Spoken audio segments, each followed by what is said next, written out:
Welcome friends, आज मैं आपको दिखाऊंगी सिल्क थ्रेड से बनी बैंगल्स को कैसे बनाया जाता है। इसे आप किसी भी कलर में बना सकते हो और ये बैंगल्स आप देखोगे थिन है। आप इसे ब्रॉड में भी बना सकते हैं और किसी भी डिज़ाइन में बना सकते हैं। यहाँ पर मैंने पिकॉक कलर्स यूज़ किए हैं, ब्लू एंड ग्रीन। इससे इस तरह की बैंगल्स को बनाने के लिए आपको क्या क्या मटेरियल चाहिए वो मैं आपको बताती हूँ।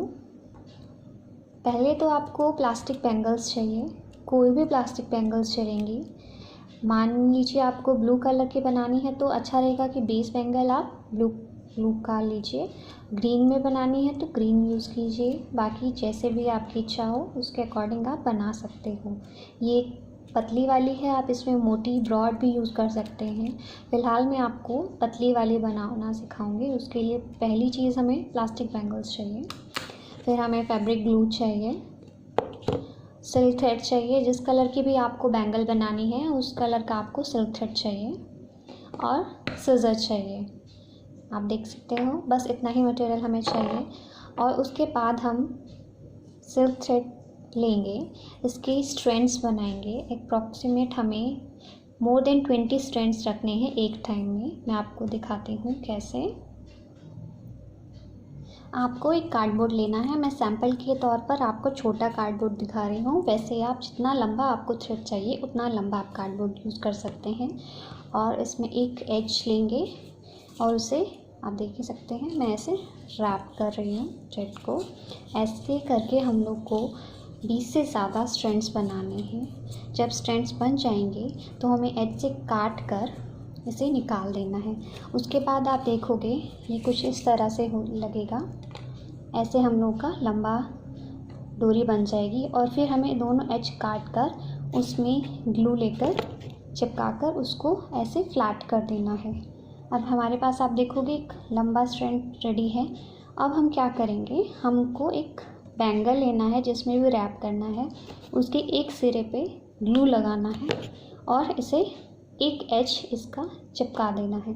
अगर आप साथ साथ करोगे, रैप करोगे चिपकाने के बाद, तो आप देखोगे कि ये निकल सकता है। तो क्या करेंगे हम लोग, चिपकाने के बाद इसे कुछ देर के लिए रख देंगे। जब ये अच्छे से ड्राई हो जाएगा उसके बाद आप देखोगे ये स्ट्रैंड ऐसे है और ये बैंगल ऐसे है।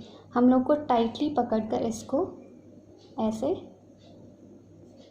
रैप करना है।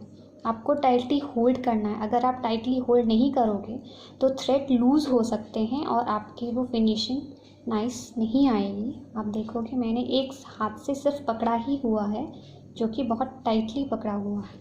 ये देखिए, आप चेक कर सकते हो कि आप हाथ फेराओगे तो ज़रा भी मूव नहीं हो, इतना टाइट होना चाहिए। अगर आपने ये हाथ छोड़ दिया तो आपकी लूज़ होता चला जाएगा। आपको इसी तरह इसे पूरा रैप करना है बैंगल को टाइटली। कोशिश करिएगा कि लंबा थ्रेड हो तो आपका एक ही बारी में पूरा हो जाएगा, नहीं तो आपको 2 बार ऐसे स्ट्रैंड्स बनाकर लगाना पड़ेगा। और इसी तरह हमें इसे पूरा, आप देखोगे कि मैंने लंबा थ्रेड लिया था जिसकी वजह से अभी मेरा पूरा ये एक ही बारी में हो जाएगा। अगर आपका एक बारी में कम पड़ता है तो आप दोबारा से वो कार्डबोर्ड में अपने थ्रेड को कट करके यूज़ कर सकते हो दूसरी डोरी में, उसमें कोई दिक्कत नहीं है। बट एक ही बारी में आप पूरा करोगे तो आपका फिनिशिंग अच्छी आएगी और एक ही जॉइंट होगा तो ज़्यादा ऑकवर्ड भी नहीं लगेगा। आप देखोगे कि मेरा ऑलमोस्ट हो गया है। अब मैं इसमें ग्लू लगाकर इसे सिरे को क्लोज़ कर दूँगी तो आप देखोगे कि पूरा बैंगल फिनिश हो गया है। और ये हमारा पूरा सेट मैंने इसी तरह बनाया है। ये तो मैंने प्लेन बनाया है, बट अगर आप चाहें तो बीच में गोल्डन थ्रेड से रैप करके उसमें स्टोन्स भी लगा सकते हैं। स्टोन चेन लगा सकते हैं, बॉल चेन लगा सकते हैं और किसी भी तरह की ब्यूटीफुल डिज़ाइन बना सकते हो।